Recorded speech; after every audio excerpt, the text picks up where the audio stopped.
Hello, beautiful souls. Welcome back to Heart-Centered Money Conversations, a series for financial wellness. And how's it going? How's the series going so far? We have had the previous episode of tax-free savings accounts, which honestly, learning all this information has blown my mind.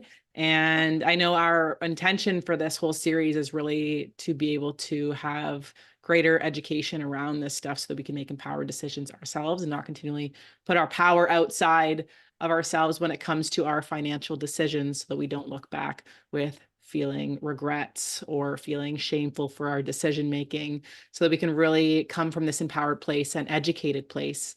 And that really is what this is all about, is it's all for educational purposes, so that we can become more empowered in our finances. And so for those of you that do not know me, my name is Laura Plahuta, and I'm an emotional clearing practitioner. And this is my amazing friend, Kristen, who is a financial coach here in Ontario. And on this episode today, we're going to be talking about more on RRSPs. So unlocking financial freedom, the ultimate guide to RRSPs.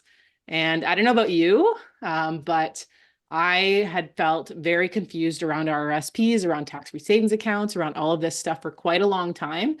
And it really wasn't for me until I met Kristen, actually, that she took so much time to be able to educate me so that I could understand. And I had the opportunity to ask all of these questions to be able to start wrapping my head around what the heck the value of all of these things were, so that I could be like, okay, yeah, that makes sense. And once things started making sense to me, then I was like, okay, yes, this is what I want to do for my financial future. And it started feeling so much more empowering. And I felt a lot more confident with my decision making and knowing that I'm setting myself up for an amazing financial future, especially now that I'm having the baby as well. It like brought a whole new kind of piece into it where it was like, okay, no, like it's no longer just me. So if you're here and you're excited to be able to educate yourself more on RRSPs, then this is definitely going to be an episode for you. And we are going to touch base on both for entrepreneurs as well as employees. So it should cover the basis for absolutely everybody. And as always, Kristen is an educator here for Ontario. However, if you are in different provinces, different parts of the world, a lot of the information does kind of relate throughout the series. However, you can kind of use your judgment with that. And if you do have any specific questions, then feel free to put them into the comments and just place where it is that you live so that Kristen has a good idea of that so that she can best answer your questions. So if you've had any questions come up so far about all the tax-free savings account stuff, go back to that video and you can put in the comments all of your questions. And then we'll be very, very happy to be able to answer them on the next episode. And same goes for this. If you have any questions pop into your mind as we kind of go through all of this stuff, please feel welcome to put them in the comment. There's no silly questions whatsoever. I know I ask like a billion questions and it really helps, like to know that there is a safe space there to be able to ask these questions, because we all have different experiences that we've been through and we've all heard all different things from different people and different resources and all this stuff. And it can be a big, hot, jumbled mess as to what's true, what's not true. And so, yeah, just know that this is a safe space for you to be able to really ask all of the questions that you want. So without further ado, Kristen is going to blow our minds on our RRSPs. So I'm very, very excited for this. Oh, Laura, I'm so excited and thank you for that. I really appreciate all the questions you've had and Yeah. you being able to dive into things more because it just shows me how much people need what we do in that educational space. I really focus on the education side of things because, like you said, so many people don't know where to get that information or is it the right information. And it should be common knowledge, but it's not. So For we're sure. here to just make things a little bit easier for you. So, like Laura mentioned, we're going to be diving deeper into RSPs today. So, if you're in Canada, what does that mean? It's a registered retirement savings plan. Now, these are meant for long-term accounts. We'll dive deeper into, you can use them for short-term projects, we'll say. But for the most part, it's for long-term. So, how does it work? So, when you're looking at an RSP, basically, when you put money into the account, you get a tax deduction. And when you take the money out of the account, you're taxed at that time. So basically, if your tax bracket is higher later when you're taking that money out, you'll be paying more taxes than if you were to take that money out now, right? So in most situations, especially if you're an employee, you're going to be in a situation where your tax bracket when you're older and retired is going to be lower than what it is right now. And that's where you see a lot of benefits. So there's a lot to consider when you're looking at RSPs. And you have to make sure that it's the right account for you because there are so many different situations. You know, it's not one shoe fits all kind of thing. So we have to make sure that it makes sense in terms of your tax situation and your purpose of the account. And I know, Laura, like we were talking about residual income, or right, and how that might affect the RSP, using an RSP, let's say. So you want to touch on that? That'd be awesome.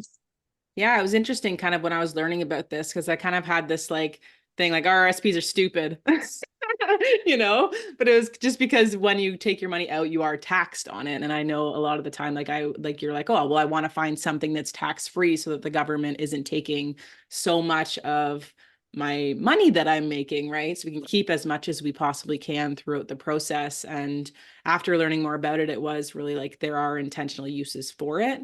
Like Kristen said, about if you are going to be somebody who is working a traditional career from now until 30, 35 years from now, you retire, that income that you have at that point is lower, you can take it out and there you go, you have that money at a lower tax bracket, right? However, if you are going to be somebody like I know for me, I kind of pivoted and shifted with kind of the new economy that's here with the online space and all of the different options available for affiliates and referral marketing and building residual income and passive income and all of these things that when I looked at the long-term kind of vision, I was like, I plan on continuing to grow my income until the day that I die. And I want to partner with companies that have legacy companies that then pass it on to my children. Right. So there's so many different options nowadays that sometimes these accounts in the RRSPs may not be the best one for the long term. However, right now there still could be value in it because the income is still lower. So there's many different kind of things to think about with the RSPs, and it really is like individual for every single person.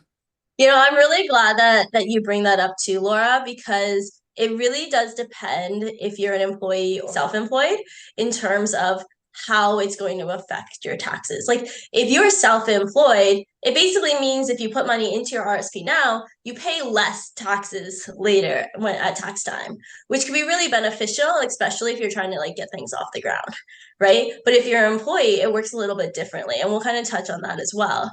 So how does it work in terms of how much can you put into your RSP?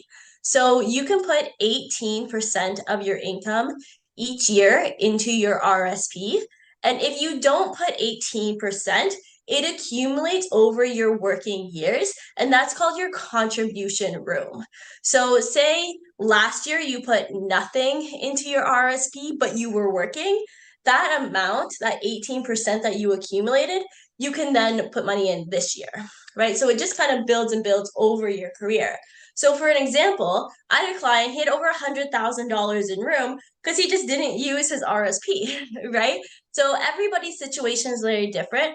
We'll actually attach a link where you can go to your My CRA account and see your contribution room, because this will also allow you to see like, is it worth it for me to put this money in? Again, I highly recommend talking to an accountant for your personal situation. An accountant would be able to tell you, like, maybe you should put this much in because that's going to bring your income to this, and kind of adjust things. Okay, what does that even mean? So let's look at how it affects your income and how your taxes, because I think this is something that a lot of people have a hard time wrapping their head around, and that's totally okay. It's just because we're not taught it, right? So basically, how an RSP works is when you put money into your RSP, they reduce your taxable income from that amount. So let me share an example with you. So if you make $100,000 a year and you put $10,000 into your RSP, basically they reduce your taxable income by that $10,000. So you made $100,000, you put $10,000 in. Now your taxable income is $90,000.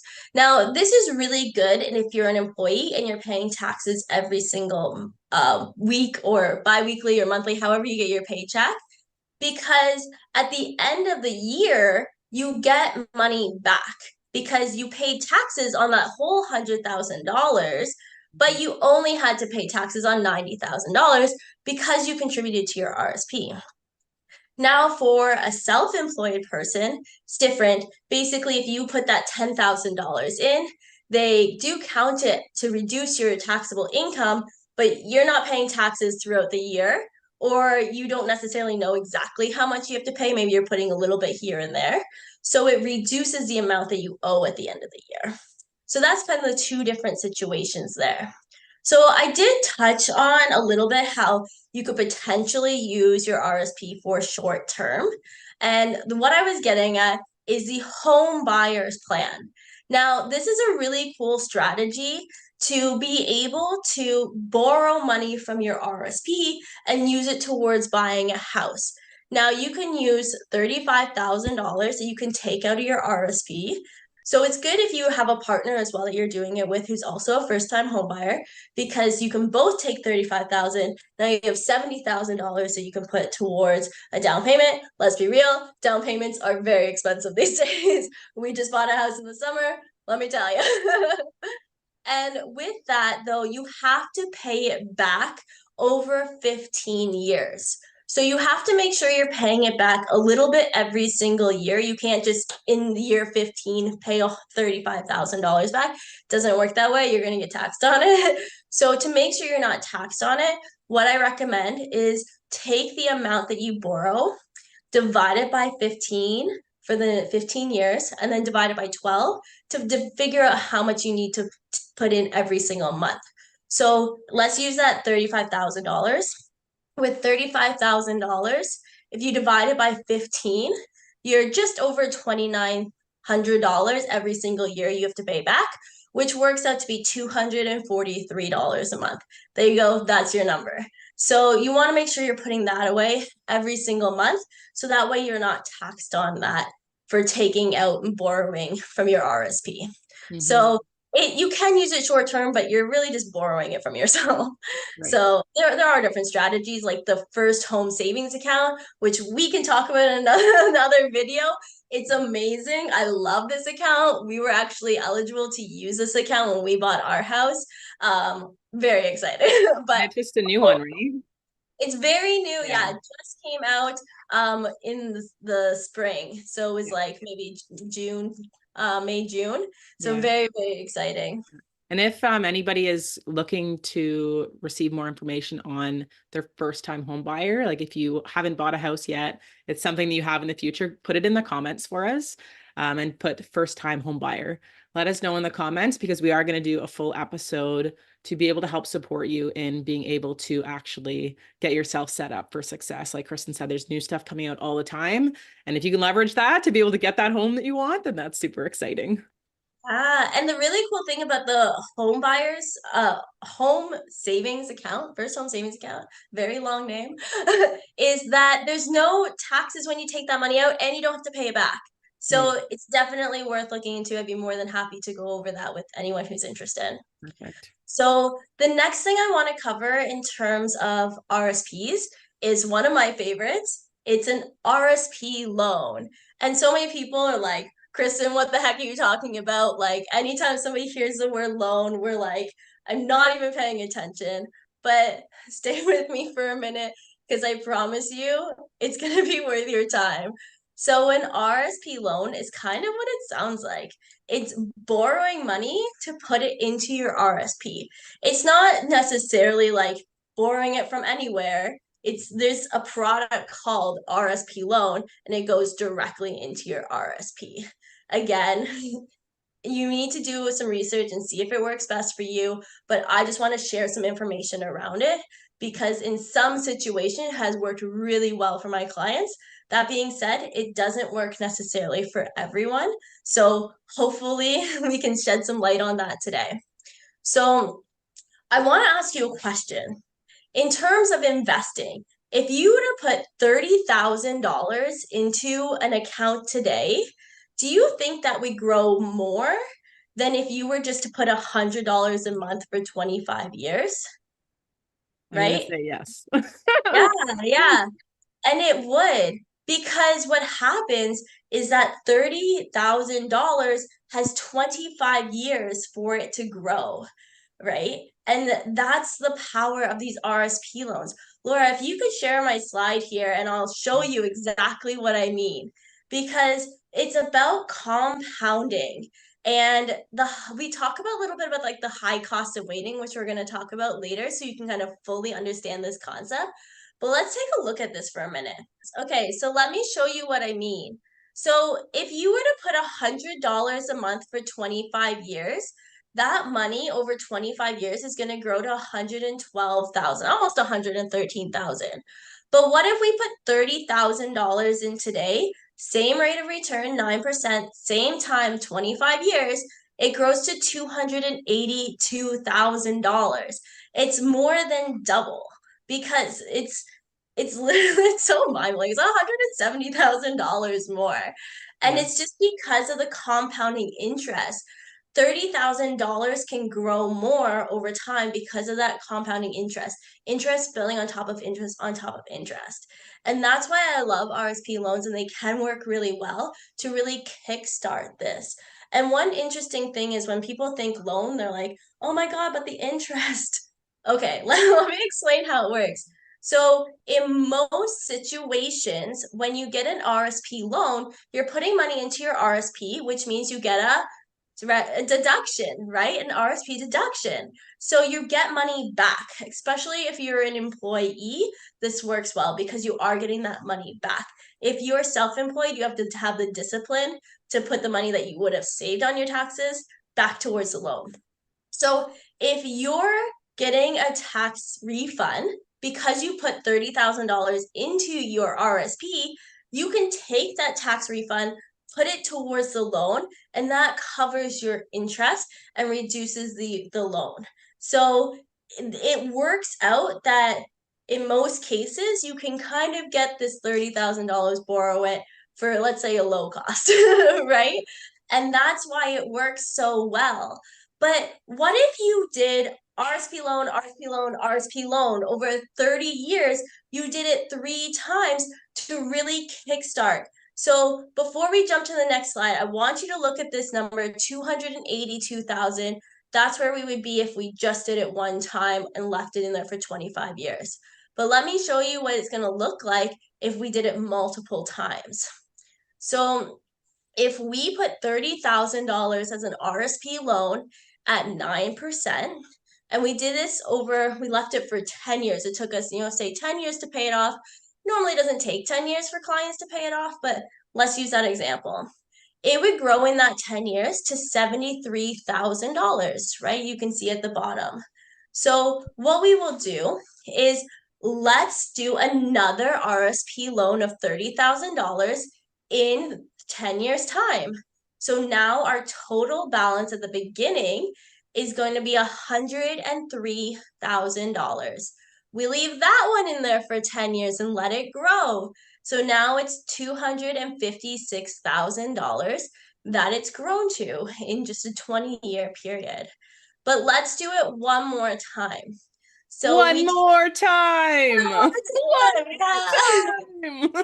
So we take that 253 plus your 30,000. Now your beginning balance is $283,000, and your balance after 30 years is just shy of $700,000.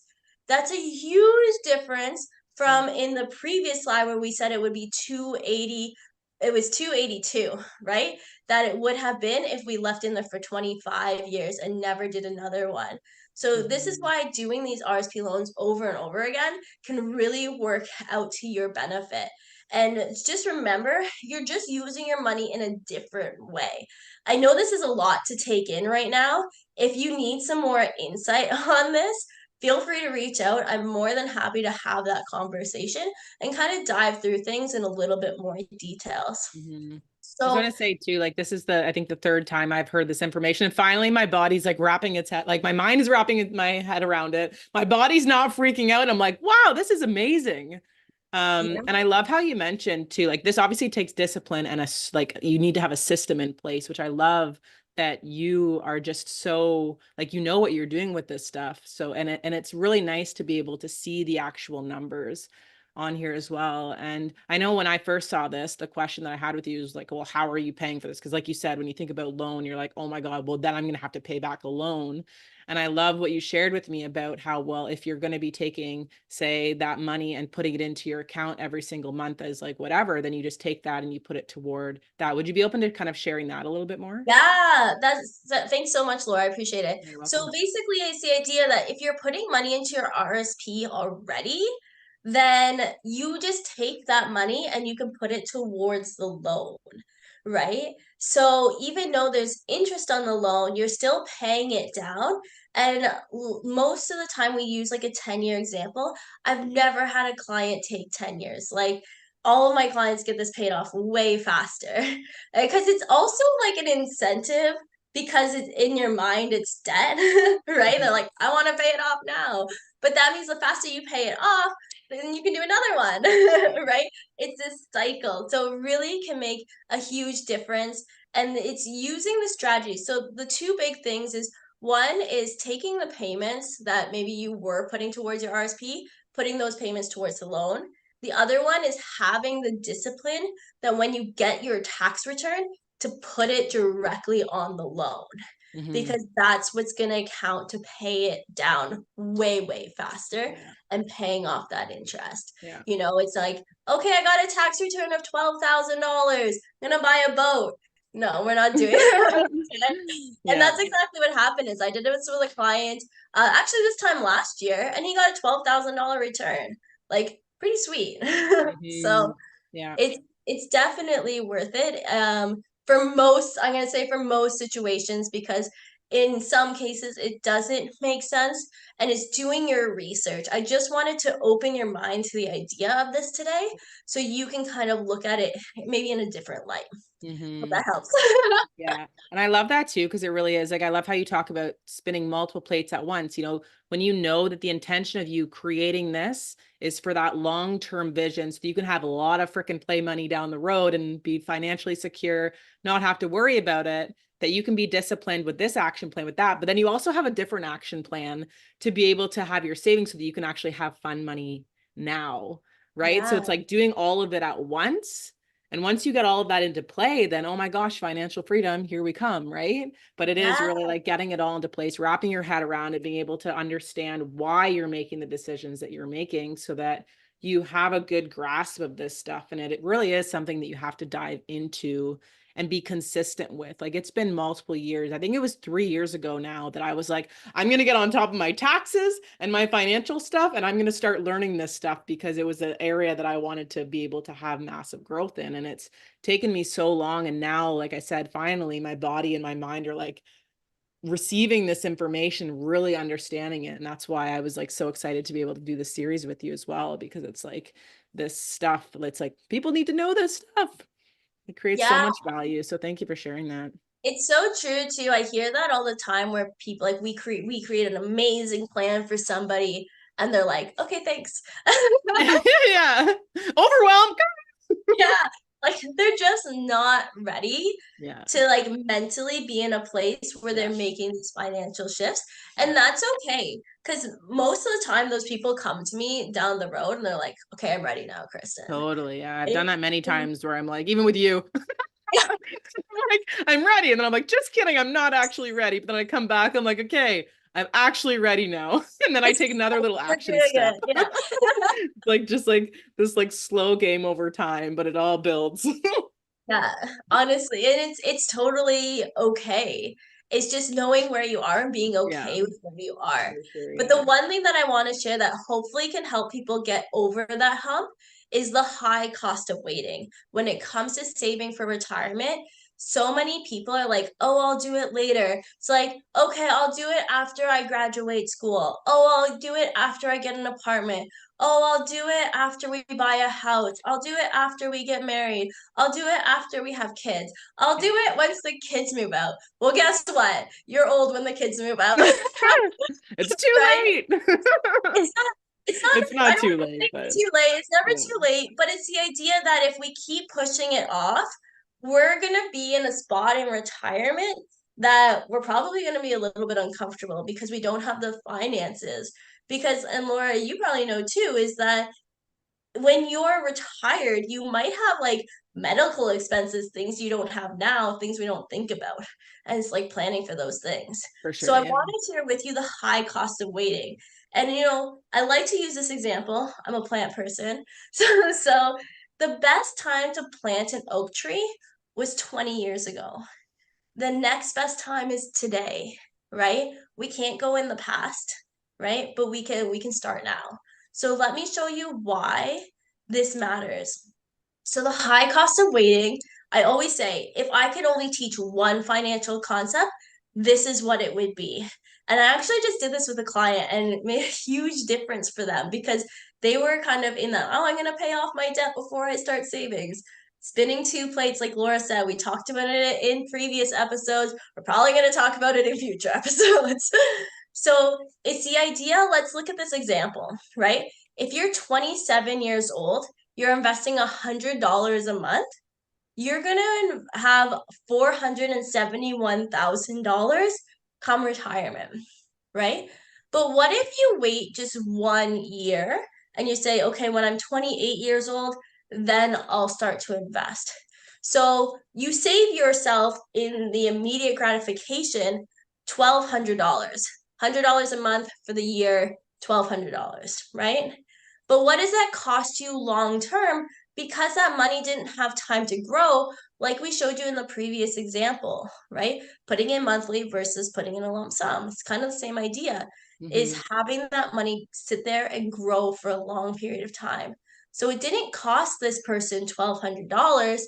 It cost this person $41,000 just because they waited 1 year, right? And as we get older, that gap, that cost of waiting just gets bigger.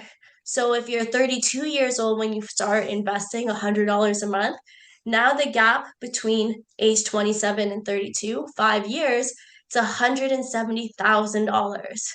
And what if we wait till we're 42 years old? Yeah, you have $112,000 come retirement, but it cost you $358,000 because you waited to put that money away, right? It's better to put more money in now when you're younger and you have maybe less responsibilities than to wait later. For sure. Especially if you're like 27. Like when I was 27, I had literally no responsibilities. Maybe I was paying Mhm. rent, my phone bill, whatever. You But drop like, like $100 at the bar yeah, right? easily. We're like, oh, I don't have money to save. It's like, okay, let's think about Yeah. this I wish realistically I for knew a this moment. stuff when I was that age. And it's really great. Thank you for pulling up this visual as well, because it really does like kind of put it into perspective with how much waiting does. And really $100 a month is nothing. Like if you think about that, like that's like if you go buy two pairs of pants Yeah. in a month, or you buy 10 to 15 coffees these days, in a month. Yeah. It's like Yeah. $100 a month. Putting that aside is not that much. And when you can see the numbers that it starts producing, like we said, along with spinning multiple plates, like financial freedom's accessible for everyone. Yeah. And that's something I hear a lot too, is that you're like, oh, I have no money. I can't save. And like, I've sat down with people that are literally living paycheck to paycheck or low income. And like, we show them how they can get to $1 million if they stick to the plan. Yeah. And it's so crazy. Like I sat down with somebody a few weeks ago and I was like, I'm gonna show you how to be a millionaire. And they were like, and I'm like, no, I'm serious. Yeah. Yeah. No, seriously. That's what we're gonna do. If Yeah. you stick to the plan, we're gonna show you how you can do that. And Yeah. it's all about just having these tools. So I'm really excited for this series because I'm hoping that I can open your eyes to just having the tools available that you can Mhm. get further ahead and take that pressure off. And Mhm. I know Laura's going to share a little bit about kind of like the mindset around it, because like I can teach all the tools, but if you don't have the mindset, like we talked about, it could take a long time for you to actually be ready. So yeah, so about the mindset, like what holds people back from these? I know we kind of touched point on a few of them over the course of this episode, right? But when we are emotionally capped in our everyday life, right? If we have a lot of stress in our lives in other areas, we just simply just don't have the capacity to wrap our minds around this stuff. You know, when the body is full of all of these heavy emotions, then it can't absorb new information, right? So being able to shift your lifestyle in a way that really supports your overall well-being so that you're feeling like you have a big capacity is definitely going to be one thing to be able to focus on, right? That's why I'm such a big advocate of meditation and yoga and getting out in nature and eating healthy and putting good nutritious stuff in your body and getting like all the Ayurvedic herbs and all of this stuff, because there's so many options that we have available to be able to support our mental and emotional well-being so that we have that capacity to be able to sit down and receive information like this and be able to say, you know what, like I don't care how long it takes me to learn this information and to do like to get where I want to go. I am making that decision that I'm committing to this journey and I'm going for it. And I know I also like it doesn't matter who we are as humans, we do so much better with accountability. Right. And so having somebody like Kristen to be able to be like, hey Laura, like we're gonna have, do you want to set up a time to chat more about your financial stuff? It's like my body's feeling super heavy and I'm like, oh, like I don't know, I don't really, I'm not ready, like all of these excuses start coming up, and then it's like being able to just have awareness around that and witness it and observe it and be like, yes, I am going to show up to that meeting and then just see what happens from that meeting. And you just kind of keep going and going and going. And like I said, it's definitely one of those things that it's like over time it builds. You know, it's like an apartment building that you're building, like you're building one thing at a time. I've had a few apartments now where they've been doing construction outside. So you get to like see how much work goes into Yeah. each like level as they're kind of building up and how quickly it actually goes once it starts rolling, right? So it Like really popcorn, is. right? Like in the beginning, it's really, it takes time to heat up, but then it's like, and that's, Totally, yeah. And there's nothing more rewarding with this stuff to be able to actually physically see your finances growing. You know, like when you can see them growing and you know that it's like, I don't want to be stressed about finances. Whoops. I don't want to have to like say no to the things that I really want to do. Like I want to be able to say yes when my friends like, we're going to Jamaica. Do you want to come? You know, or like whatever that thing is, or do you want to go away to the spa for the weekend, or do you want to go this, or your kids are wanting to do something, or paying for your children's education, or maybe you want to upgrade your education, like not having to have that second thought of being like, oh, well, I can't because of finances. Like that's freedom to me, you know? So those are kind of some things that can hold us back on it, and procrastination, you know, not having all the information. You know, we've got so many resources out here. So it's really not that we don't have the information. It's really that we aren't actually taking that incentive within ourselves to be like, okay, I'm going to receive the information. And I know you've mentioned it a few times in this episode about discipline, right? yeah, About discipline. And all of it is it's really like not being so hard on ourselves, like being okay if we say don't follow through on things that very first time, but we continually show up and we continually come back to those things so that we can continue growing in that area. And over time, you're going to see the results. It's just a matter of time. mm, exactly. It's just sticking to it. Yeah. And that brings us to the homework. Like, what are we going to do to be able to see that change, do that, see the difference? And it's like Mm-hmm. starting those building blocks. So, a few things that we have for you today is deciding whether an RSP is a good option for you or not. And some people it's going to be, other people it's not, and that's totally okay. But it's everybody's situation is going to be different. Mm-hmm. Take some time to learn more about RSPs.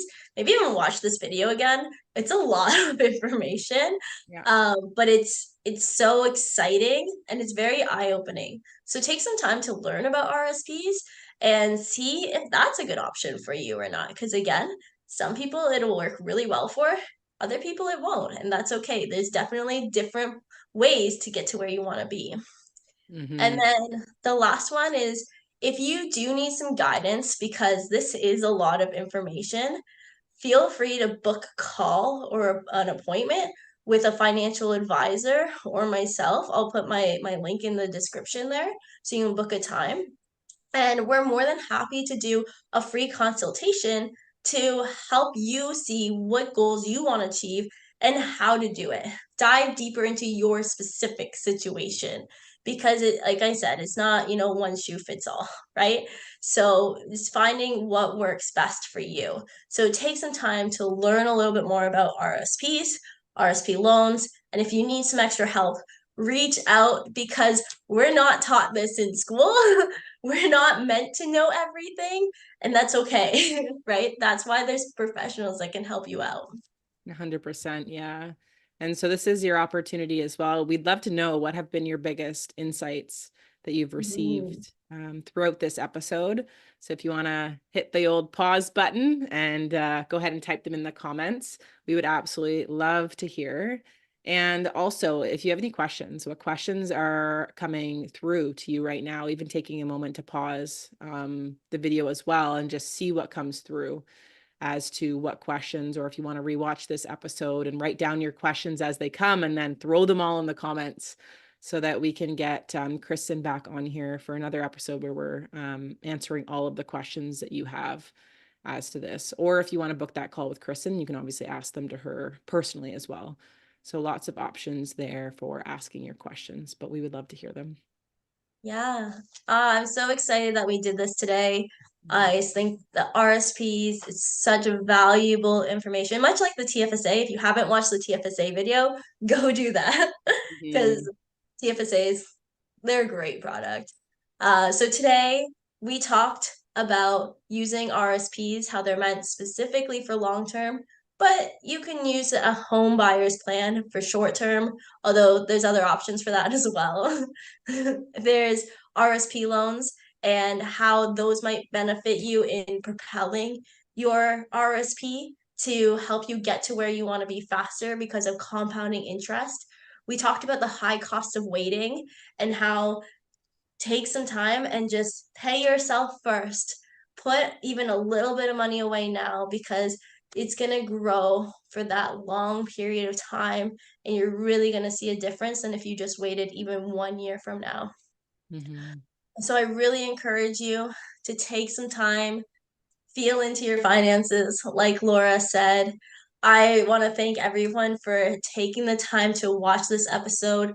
Laura and I put a lot of time and thought into what we want to share because we're both so passionate and think it's so important to be able to share these things with you. Next episode, we're going to be talking about credit cards. Uh, Woohoo! so that's a really interesting topic that I think a lot of people can get a ton of value. There's good debt versus bad debt. Like the RSP loan is a good debt. Credit card, we'll talk about it next time. And like Laura mentioned, we're going to have an episode coming up that's all around money mindset because we need to be in the right place mentally to be able to take the steps forward, taking these tangible actions. So, thank you so much for joining us. I really hope you enjoy feeling into your heart around your finances, and we'll see you on the next episode. Yay. Thanks so much, Kristen. Bye, everybody.